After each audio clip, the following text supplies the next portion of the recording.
We just saw tonight was a vintage Caitlin Clark performance. 22 points, 9 assists, 47% from the field, 44% from 3. And by far the best player on the floor, Caitlin Clark just had a fantastic game against the Valkyries. And it was a game where early on the Valkyries were whooping the Fever. They looked better in every single way. They were stronger. What we witnessed tonight was a classic Caitlin Clark masterclass. 22 points, 9 assists, nearly 50% shooting, and absolute control of the game. She was clearly the best player on the court as the Indiana Fever battled the Golden State Valkyries in a game full of drama and intensity. Chippy moment with Salaun at halftime that led to the double text. I was just trying. Oh, did I get a technical? Oh, no way. Oh, it just makes sense for the refs tonight, so I'm not surprised. Wow. Wow, I could have got ejected. I should have been a little safer in the second half. Okay, well, guess I have some fines coming my way. And a flagrant. Wow.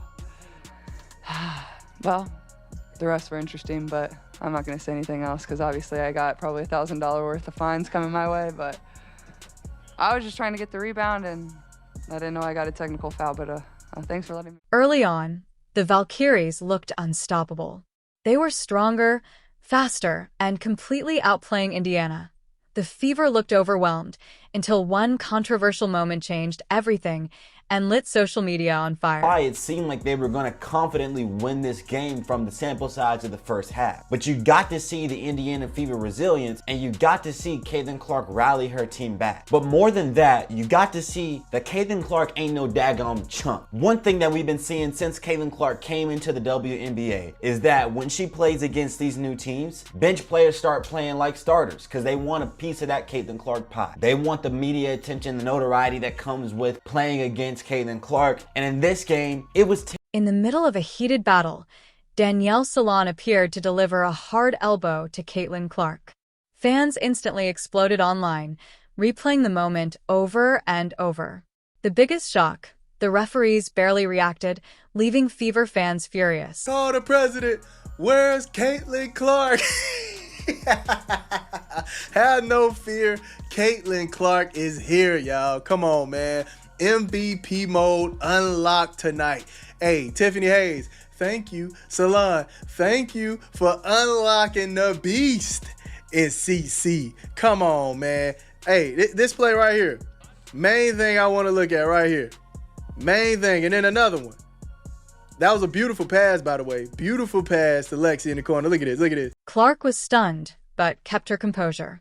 After the game, she joked about the technical foul and possible fines, but it was clear frustration had boiled over. She admitted she may have pushed the limits and could have even been ejected. A lot of fun. The Indiana Fever showed a lot of fight against the Golden State Valkyries because the Valkyries came out, they're a team, they have length, they have athleticism, they were hacking a little bit, and the Fever fought through it. Caitlin Clark fought through it. She had struggled against the Valkyries last year, not in this one. She's been hitting the logo bombs. She's diming people up. Got the support from Aaliyah Boston and Kelsey Mitchell. As always, Sophie Cunningham was good off the bench. Raven Johnson made a nice impression in her minutes, and it was nice to see the Fever fight. The WNBA wanted more attention, and now they have it. Every Caitlin Clark game feels like playoff basketball mixed with reality TV.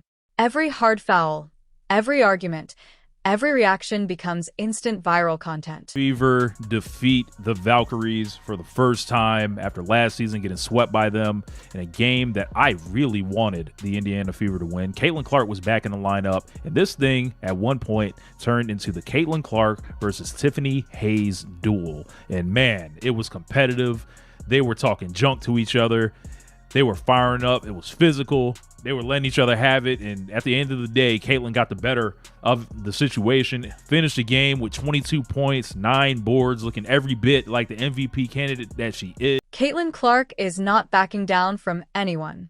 Opposing teams are playing extra hard against her, and bench players suddenly look like stars when they face her. Everyone wants a piece of the Caitlin Clark spotlight. Get it, man. Let's get it. I'm in your face. What you had to say? What you had to say? What you had to say?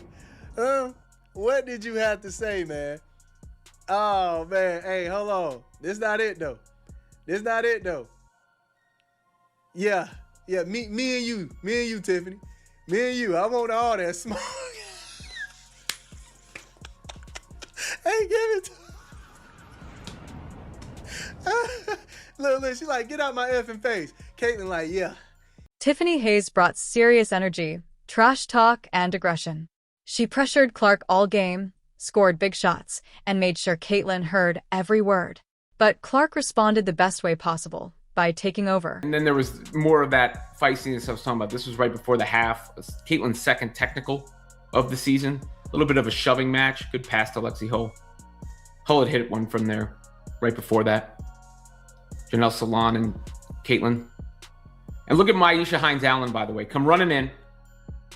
So you know you got Myisha Hines-Allen. We know what, how famous Sophie got for standing up for Caitlin last year. Hines-Allen not hesitant to run in and get herself involved in the action as well. And then, Caitlin even got a flagrant in this one.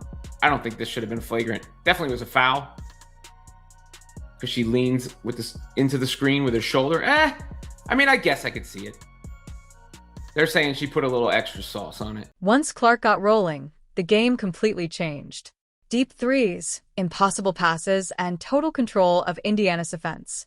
She turned frustration into fuel and reminded everyone why she's already an MVP candidate. A 7-point deficit about midway through the game. They were down by 7 at the half and just, eventually just walked the Valkyries down. The Valkyrie were getting miracle minutes from Tiffany Hayes, who every time she sees Caitlin Clark, she just transforms into a human fireball for whatever reason. And Caitlin Chen, who averages 5 points a game and is kind of looked at like a joke, scores 18 points off. The game got more intense every minute.